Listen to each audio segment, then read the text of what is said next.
नमस्कार दोस्तों, मैं आप सभी का स्वागत करता हूं एक बार फिर से आपके अपने YouTube चैनल पर, जिसका नाम है नेचुरल जेम्स फॉर यू। और आज मैं आप सबके सामने लेके आया हूं एक बहुत ही महत्वपूर्ण और बहुत ही उपयोग में लाने वाली जानकारी। दोस्तों, अपने लिए सही रत्न की जानकारी हो जाने के बाद ये भी जानना ज़रूरी होता है, ये भी जानना आवश्यक है कि कौन सा रत्न कौन सी उंगली में पहना जाता है। जी हाँ, जो लोग रत्नों को अंगूठी या रिंग के माध्यम से धारण करते हैं, उन लोगों के लिए ये जानना बहुत ज़रूरी होता है कि कौन सा रत्न, जो भी रत्न उनके पंडित जी या उनके ज्योतिषाचार्य उनको बताते हैं, तो कौन सा रत्न कौन सी उंगली में पहना जाए, ये जानना बहुत ज़रूरी है। कभी कभी लोगों को इस विषय में काफ़ी कन्फ्यूजन, काफ़ी दुविधा होती है, जिस वजह से वह जो रत्न की सही जगह है उसमें ना धारण करके रत्न को किसी और स्थान में धारण कर लेते हैं। जैसा कि एक बार हमारे पास एक कस्टमर आए थे, उन्होंने जो पन्ना है वो पहली फिंगर में पहना हुआ था, और उनका कहना सिर्फ यही था कि जब से मैंने पन्ना पहना है तब से मैं ऐसा फील करता हूँ कि मेरा जो कॉन्फिडेंस लेवल है वो बहुत ही कम होता जा रहा है। मैं जब भी इंटरव्यूज़ के लिए जाता हूँ तो इंटरव्यूज़ में मुझे सब कुछ पता होने के बावजूद भी मैं जवाब नहीं दे पाता हूँ।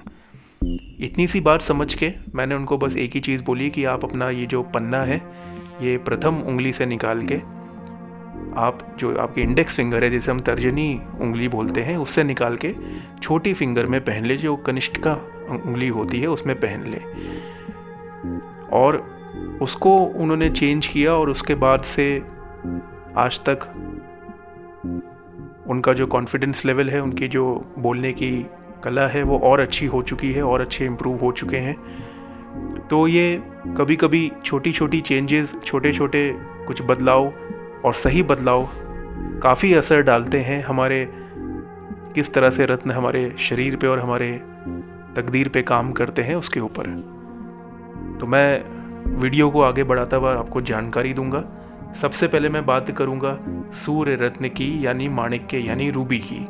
रूबी को अक्सर रविवार के दिन पहना जा सकता है, और जिस उंगली में पहना जाता है वह है रिंग फिंगर, जिसे हम अनामिका उंगली भी बोलते हैं। दूसरे नंबर पे आते हैं चंद्रमा के मोती।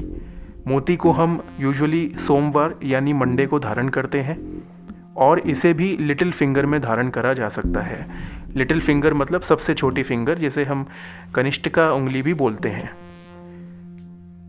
उसके बाद मैं बात करूंगा बृहस्पति रत्न की, जो है पीला पुखराज।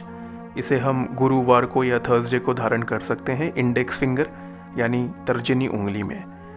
सफ़ेद पुखराज जो कि शुक्र देव का रत्न है, तो ये शुक्रवार को यानी फ्राइडे को पहना जा सकता है, और ये भी आप तर्जनी उंगली यानी इंडेक्स फिंगर में धारण कर सकते हैं। लाल मूंगा जो कि मंगल का रत्न है, मार्स का स्टोन है, ये मंगलवार यानी ट्यूसडे को धारण कर सकते हैं, और इसे भी हम धारण करते हैं रिंग फिंगर यानी अनामिका उंगली में। पन्ना रत्न जो कि बुध रत्न है, मरकरी का स्टोन है, एमरल्ड पन्ना, इसे हम बुधवार को यानी वेडनेसडे को और कनिष्ठिका उंगली यानी सबसे छोटी उंगली में धारण कर सकते हैं।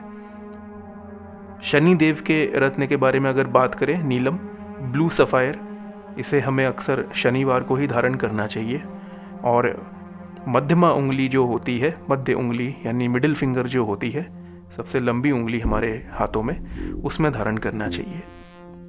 राहु रत्न गोमेद के बारे में अगर बात करूं, तो गोमेद शनिवार को आप धारण कर सकते हैं।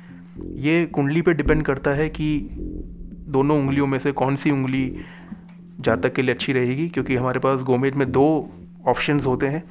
ऑप्शन नंबर 1 है मध्यमा यानी मिडिल फिंगर, और दूसरी है कनिष्ठिका यानी सबसे छोटी उंगली। और केतु रत्न लहसुनिया, जिसे हम कैट्स आई भी बोलते हैं, ये शनिवार को आप धारण कर सकते हैं लिटिल फिंगर यानी कनिष्ठिका उंगली में, सैटरडे को। तो दोस्तों, मैं आशा करता हूँ कि आपको हमारा ये वीडियो और ये जानकारी पसंद आई होगी।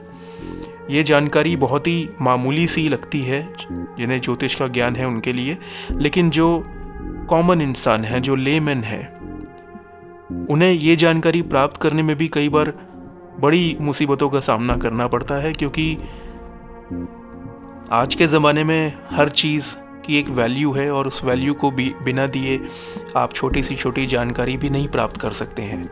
तो मैं नहीं चाहूँगा कि किसी इंसान के मन में किसी भी तरह का भ्रम रहे और वो भटकता रहे।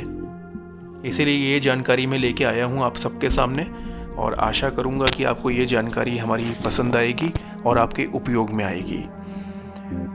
तो अगले वीडियो तक आप अपना ध्यान रखें और सिर्फ अच्छा सोचें, ना सिर्फ अपने लिए बल्कि अपने आसपास के हर मनुष्य, हर जीव के लिए। बहुत बहुत धन्यवाद दोस्तों।